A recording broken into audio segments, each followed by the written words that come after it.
আসসালামু আলাইকুম প্রিয় শিক্ষার্থীবৃন্দ, তোমরা আমার দ্য সলিটারি রিপারের যে ধারাবাহিক ক্লাসগুলো রয়েছে, ধারাবাহিক ক্লাসগুলোর আজকে দ্বিতীয় ক্লাসে অবস্থান করছো। সবাইকে স্বাগত জানাচ্ছি। আমরা আজকের এই ক্লাসটিতে বোঝার চেষ্টা করব রোমান্টিসিজমটা কি বা রোমান্টিক বিষয়টি কি। আমরা জানি এই যে the solitary reaper William Wordsworth লিখেছেন। উইলিয়াম ওয়ার্ডসওয়ার্থ লিখেছেন রোমান্টিক পয়েট। এখন রোমান্টিক পয়েট, সে কিন্তু তাহলে রোমান্টিক কবিতায় লিখবে। এখন রোমান্টিক কবিতা বিষয়টা কি সেটা আমাদের বোঝার চেষ্টা করতে হবে। তোমরা যারা ডিপার্টমেন্ট অফ ইংলিশে ভর্তি হয়েছে এবং হওয়ার পূর্বে এই শব্দটির মিনিং কিন্তু অন্যরকম হয়তো ছিল, এখন কিন্তু চেঞ্জ করতে হবে। রোমান্টিকতা বলতে আমরা সাধারণভাবে যেটা কনসেপ্টটাকে এতদিন বুঝে এসেছি সেটা হচ্ছে হয়তো কোনো প্রেম ভালোবাসার একটা কাহিনীর কথা বলে দেবে, এটি হচ্ছে রোমান্টিকতা। অ্যাকচুয়ালি রোমান্টিক বিষয়টা কিন্তু তা নয়, এটা কিন্তু ভিন্ন একটি বিষয় রয়েছে। এই ভিন্ন বিষয়টা কি রয়েছে আজকে সেটা আমরা বোঝার জন্য চেষ্টা করব। তার আগে যদি আমরা রোমান্টিক কবিতার একটা ব্যাকগ্রাউন্ড জেনে আসি, সেটা হচ্ছে আমরা রোমান্টিক কবিতার ফিচারগুলো আমরা জানার চেষ্টা করব। As a feature of romantic poetry, এটা আমরা জানার জন্য চেষ্টা করব। তার আগে আমরা একটা ব্যাকগ্রাউন্ড দেখব। এখন এই যে উইলিয়াম ওয়ার্ডসওয়ার্থ, এটা তো আমরা আজকে দেখেছি, আমাদের কবি উইলিয়াম ওয়ার্ডসওয়ার্থ আর হচ্ছে Samuel Taylor Coleridge. Samuel Taylor Coleridge, ওনারা দুইজন কিন্তু বন্ধু ছিলেন। আমরা যে ফরাসি বিপ্লবের কথা শুনেছি 1789-এ কিন্তু ফরাসি বিপ্লব হয়েছিল। এই যে ফরাসি বিপ্লবের ফলে এখানে কি হয়েছিল, এখানে সাধারণ লোকের গুরুত্ব বেড়ে গিয়েছিল। ক্ষমতায় কিন্তু সাধারণ লোকেরা পাওয়ারে কিন্তু সাধারণ লোকেরা চলে এসেছিল। দুর্নীতিগ্রস্ত এবং একই সাথে ক্ষমতার অপব্যবহারকারীদের কিন্তু এখান থেকে কোণঠাসা করে বিতাড়িত করা হয়েছিল। এখন এই যে বিষয়টা, এই বিষয়টার পরে দেখা গেল ফ্রান্সে সাধারণ লোকদেরকে গুরুত্ব বেশি দেওয়া হচ্ছে, গুরুত্ব বেড়ে গেছে। এই ঘটনাটা একটু আমরা জেনে নিলাম। এখন এইখানে আমরা একটা সাল দেখি, যেমন ধর হচ্ছে এই সালটা হচ্ছে 1798 সাল। এই 1798 সালে এই দুইজন বন্ধু মিলে একটি বই পাবলিশ করলেন, যে বইটার নাম হচ্ছে লিরিক্যাল ব্যালেডস। যে বইটার নাম হচ্ছে লিরিক্যাল ব্যালেডস। এই যে লিরিক্যাল ব্যালেডস নামের যে বইটি প্রকাশ করলেন 1798 সালে, যেই দিন থেকে লিরিক্যাল ব্যালেডসটি প্রকাশিত হলো ওই দিন থেকেই মূলত রোমান্টিক যুগ শুরু হয়ে গেছে। ইংরেজি সাহিত্যে রোমান্টিক এইজ নামে গুরুত্বপূর্ণ একটি এইজ রয়েছে, যেটা তোমাদের দ্বিতীয় বর্ষে হিস্ট্রি অফ ইংলিশ লিটারেচারের মধ্যে পড়তে হবে। রোমান্টিক এইজের পূর্ব পর্যন্ত যেই যুগগুলো ছিল, প্রত্যেকটি যুগেরই সাহিত্যের মধ্যে যে লেখক ছিলেন, ওনারা হয়তো রাজা, নইলে রাজার ওয়াইফ, নইলে রাজার ছেলে, রাজার মেয়ে, অথবা রাজকীয় কোনো ব্যক্তিকে নিয়েই কবিতা লিখতেন।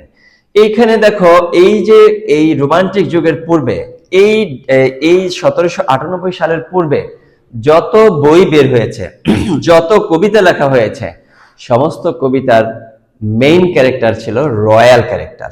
রয়্যাল ক্যারেক্টার ছিল রাজকীয় হইতে হবে, রয়্যাল হইতে হবে। এটা ছিল অকাট্য একটা নিয়ম। এই নিয়মটা ভাঙা যাবে না, এই নিয়মটা কেউ ভাঙেনি। তোমরা যদি খেয়াল করে দেখো যে আমাদের হচ্ছে উইলিয়াম শেক্সপিয়ার 1616 সালে তিনি পাস হয়ে গেছেন। উইলিয়াম শেক্সপিয়ারের একটি লেখাও তুমি দেখাতে পারবে না যেটার মেইন ক্যারেক্টার সাধারণ গ্রামের একজন মানুষ।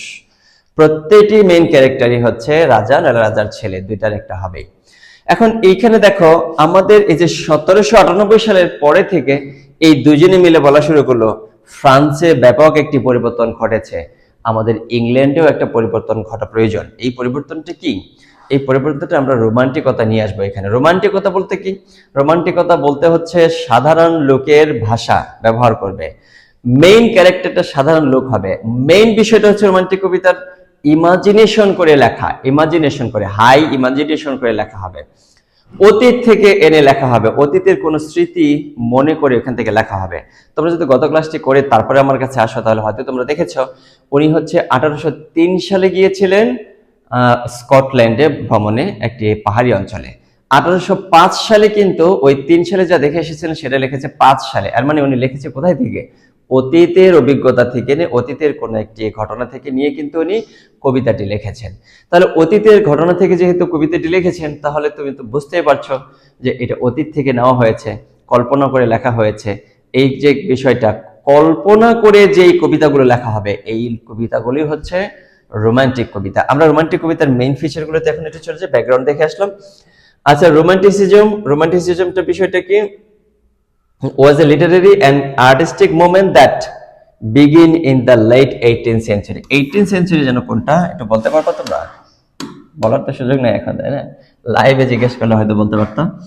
18th সেঞ্চুরি হচ্ছে এই যে 1700 থেকে 1799 পর্যন্ত হচ্ছে 18th সেঞ্চুরি। আচ্ছা, 17th সেঞ্চুরি কত হবে তাহলে? একইভাবে হবে। আমরা তাহলে কোথায় অবস্থান করছি? একবিংশ শতাব্দীতে। আচ্ছা, reached its height in the early 19th century. It was a reaction against the rationalism and ordered the new classical period. New classical পিরিয়ডের কিন্তু বৈশিষ্ট্য আমি বলেছি, কি বৈশিষ্ট্য ছিল? শুধু রয়্যাল ক্যারেক্টার গুলো নিয়ে লিখতে হবে, বাইরে লেখা যাবে না। আচ্ছা, আমরা যে এইখানে সলিটারি রিপারের যে একটা মেইন ক্যারেক্টার দেখতে পাচ্ছি, এ তো রয়্যাল ক্যারেক্টার না, এ হচ্ছে জাস্ট একজন কৃষানি, একজন রুরাল ক্যারেক্টার, একজন সাধারণ মানুষ, একে নিয়ে লেখা কিন্তু হয়েছে। সুতরাং বুঝতেই পারছো যে এইটা রোমান্টিকতার প্রধান বৈশিষ্ট্য। আচ্ছা, দেখি এখানে দেখি অ্যান্ড ইন্ডাস্ট্রিয়াল রিভলিউশন, এই যে দেখো new classical period and industrial রিভলিউশনটা এখানে কিন্তু অনেক প্রভাব ফেলেছিল। রোমান্টিক রাইটার ভ্যালুড ইমোশনটাকে গুরুত্ব দিত। ইমাজিনেশন, এটা ভালো করে মনে রাখবে যে ইমাজিনেশনটাই মূলত রোমান্টিসিজম। আচ্ছা, nature over logic and reason, এই যে দেখো রোমান্টিক কবিতা কি নিয়ে লিখবে? প্রকৃতি নিয়ে লিখবে, ইমোশন নিয়ে লিখবে, আর ইমাজিনেশন করে লিখবে। প্রকৃতি নিয়ে, ইমোশন নিয়ে এবং ইমাজিনেশন, এই গুরুত্বটা হচ্ছে রয়েছে। এখন আমরা রোমান্টিক কবিতাগুলোর যদি বৈশিষ্ট্যগুলো দেখি, লাভ অফ নেচার, প্রকৃতির প্রতি ভালোবাসা রোমান্টিক কবিতার প্রধান বৈশিষ্ট্য, প্রকৃতির প্রতি ভালোবাসা। Romantic saw nature as a living spirit and source of inspiration, comfort and truth. এই যে এটা আমরা কিন্তু প্যান্থিজমের মধ্যে আমরা কিন্তু এর জন্য কিন্তু দেখেছি, they believe that nature could heal the human heart. এখানে রোমান্টিক কবিরা বিশ্বাস করতেন যে প্রকৃতি মানুষকে কি করতে পারে? প্রকৃতি মানুষকে হিল করতে পারে, মানুষের হার্টকে সারিয়ে তুলতে পারে, কানেক্ট পিপল উইথ গড। প্রকৃতি মানুষকে সৃষ্টিকর্তার সাথে সংযোগ ঘটিয়ে দিতে পারে। Example words of poetry, solitary reaper হচ্ছে ড্যাফোডিলস, এগুলো প্রকৃতি। আচ্ছা, দেখি ইমোশন এন্ড ইমাজিনেশন, এই যে ইমাজিনেশনের কথা যে বললাম, এটা হচ্ছে গুরুত্বপূর্ণ দ্বিতীয় ফিচার, গুরুত্বপূর্ণ দ্বিতীয় ফিচার। ইমাজিন করে লিখবে, ইমাজিন করে লিখবে। তোমরা রোমান্টিক কবিতার আরো কবিতাগুলো যখন পড়বে, দ্বিতীয় বর্ষে একটা পুরো একটি কোর্সই তোমাদের রয়েছে রোমান্টিক কবিতার, ওখানে সমস্ত কবিতাগুলি রোমান্টিক কবিদের। ওই কোর্সটা যখন পড়বে তখন এই বিষয়টা আরো ক্লিয়ার হবে। আচ্ছা, এখন আমরা যদি দেখি, romanticism celebrate the feeling, passion and creativity rather than reason and logic. ক্রিয়েটিভিটিটাকে তারা প্রাধান্য দেয়, লজিকটার বাইরে, এত লজিক নিয়ে তারা তো পড়ে থাকে না। আচ্ছা, ইন্ডিভিজুয়ালিজম এটা বেশি গুরুত্বপূর্ণ না হলেও আমাদের কিন্তু এই বিষয়টা গুরুত্ব, interest in common man, rural life, সাধারণ মানুষ। রয়্যাল ক্যারেক্টার নিয়ে এখানে কথা বলবে না। এখানে আমরা কিন্তু দেখেছি নিউ ক্লাসিক্যাল যুগে, এমন রোমান্টিক যুগের আগে কি ছিল? শুধু রয়্যাল ক্যারেক্টার নিয়ে আলোচনা করা হইতো, এবং ওই পর্যন্ত 1798 সাল পর্যন্ত শুধু রয়্যাল ক্যারেক্টারই কোন একটি কবিতার প্রধান বৈশিষ্ট্য বা প্রধান চরিত্র হইতো। এই বিষয়টা কিন্তু এখানে এসে চেঞ্জ হয়েছে। এই যে common man and rural life, গ্রাম্য জীবন, গ্রামীণ জীবন, আমরা সলিটারি রিপারের মধ্যে কিন্তু এটার একটা রিফ্লেকশন দেখতে পেরেছি। গ্রামীণ জীবন, গ্রামের একজন মহিলাকে নিয়ে এখানে লেখা হয়েছে যে ধান কাটছে ক্ষেতের মধ্যে। এ কিন্তু রয়্যাল ক্যারেক্টার না। আশা করি ব্যাপারটা বুঝতে পেরেছো তোমরা। আচ্ছা, এখন যদি আমরা আরেকটু বিষয় বোঝার চেষ্টা করি, দেখার চেষ্টা করি, তাহলে দেখবো যে রোমান্টিক পয়েটস এই যে কমন পিপলদের নিয়ে লেখে। আর এই যে তোমাদের কিন্তু বলেছিলাম গ্লোরিফিকেশন অফ দ্য পাস্ট, এই যে তোমাদের কিন্তু এখানে ব্যাকগ্রাউন্ডে বলে এসেছি যে আমাদের কবি কোথায় গিয়েছিলেন? স্কটল্যান্ডে ঘুরতে গিয়েছিলেন। স্কটল্যান্ডে ঘুরতে যেয়ে উনি কিন্তু এই যে স্কটল্যান্ডের যে একটি গ্রামে, পাহাড়ি একটি অঞ্চলে, স্কটল্যান্ডের পাহাড়ি একটি অঞ্চলে কত সালে গিয়েছিলেন? 1803 সালে।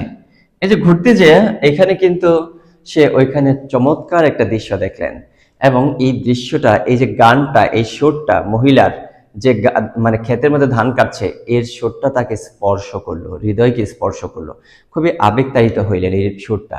এবং যখন ওইখান থেকে স্কটল্যান্ড থেকে ট্যুর শেষ করে চলে আসলেন, এরপরেও ওনার ওই হৃদয় থেকে গানের যে সুরটা, গানের যে টিউনটা, এটা কিন্তু মানে মুছে যায়নি, তখনও বারবার মনে হচ্ছিল তার টিউনের কথাটা। এখন এরপরে করলো কি, দেখো এই যে অতীতের যে গোল্ডেন একটা অভিজ্ঞতা, এই অভিজ্ঞতা কিন্তু উনি অবশেষে 1805 সালে এই দ্য সলিটারি রিপার নামের একটি কবিতা লিখলেন। এই কবিতাটা ওনার বিখ্যাত কবিতাগুলোর মধ্যে অন্যতম একটি। আশা করি তোমরা ব্যাপারটা বুঝতে পেরেছো। Romantics often looks back to the Middle Age and ancient time, admiring their mystery, heroism and spirituality they dislike. আচ্ছা দেখি, সুপারন্যাচারালিজম এখানে থাকবে, মিস্টেরিয়াস এলিমেন্ট থাকবে, মানে সুপারন্যাচারাল এবং মিস্টেরিয়াস থাকবে। ফ্রিডম অফ এক্সপ্রেশন, মানে তুমি যেভাবে চাইবে সেভাবে তুমি মানে হচ্ছে এক্সপ্রেস করতে পারবে, এখানে বাধা দেওয়ার কোনো নিয়ম থাকবে না। এখন believe in the power of imagination, ইমাজিনেশনের পাওয়ারের মধ্যে বিশ্বাস হবে। আমরা এখানে তাহলে মেজর কয়েকটি বিষয় আমরা দেখি। ইমাজিনেশন রুরাল লাইফ নিয়ে আলোচনা করবে, গ্লোরিফিকেশন অফ দ্য পাস্ট, এই চারটি বিষয় হচ্ছে মেজর। এই চারটা বিষয় আমরা ট্রেস করলাম। তাহলে প্রথমটা কি দেখলাম, লাভ অফ নেচার, প্রকৃতির প্রতি ভালোবাসা আর কল্পনা করে লেখা। এরপরে হচ্ছে সাধারণ মানুষ এবং গ্রামীণ জীবন নিয়ে লিখবে, সাধারণ মানুষ এবং গ্রামীণ জীবন নিয়ে লিখবে। একই সাথে আরেকটা খুব সহজ সরল ভাষা ব্যবহার করা হবে, যে ভাষাগুলো গ্রামীণ মানুষের মুখ থেকে বের হয়, গ্রামীণ মানুষের মুখের ভাষা ব্যবহার করা হবে। গ্রামীণ জীবন, গ্রামীণ মানে সাধারণ মানুষ, গ্রামীণ জীবন এবং গ্রামীণ জীবনের সাধারণ মানুষের মুখের ভাষা ব্যবহার করা হবে কবিতার মধ্যে। এরপরে গ্লোরিফিকেশন অফ দ্য পাস্ট, অতীতকে গ্লোরিফাই করা হবে। অতীতকে গ্লোরিফাই বলতে আমরা কিন্তু দেখেছি 2 বছর আগে একটা দৃশ্য দেখে এসেছেন স্কটল্যান্ডের একটি পাহাড়ি মেয়ের, ওই দৃশ্যটা কিন্তু সে এত সুন্দরভাবে গ্লোরিফিকেশন করে সে একটি কবিতা লিখেছে। তাহলে রোমান্টিক কবিতাগুলোর বৈশিষ্ট্য কি, আশা করি তোমরা এই ব্যাপারটি বুঝতে পেরেছো। এরপরে আমি এখানে যদি দেখো যে 4টি স্ট্যাঞ্জা রয়েছে কবিতার, এই 4টি স্ট্যাঞ্জাকে আমি হচ্ছে প্রত্যেকটি স্ট্যাঞ্জা বাই স্ট্যাঞ্জা লাইন টু লাইন আমি হচ্ছে ব্যাখ্যা করব, বোঝানোর চেষ্টা করব। আশা করি তোমরা ওই লেকচারটিতে অংশগ্রহণ করবে এবং পরবর্তী লেকচারে অংশগ্রহণ করার জন্য, এই লেকচারে তোমরা হচ্ছে অংশগ্রহণ করেছো এজন্য ধন্যবাদ জানিয়ে একই সাথে আহ্বান করছি আমার লং গোলের সাথে তোমার বন্ধুদের সম্পৃক্ত করবে, তুমি সম্পৃক্ত থাকবে। ধন্যবাদ সবাইকে আজকের এই লেকচারটি দেখার জন্য।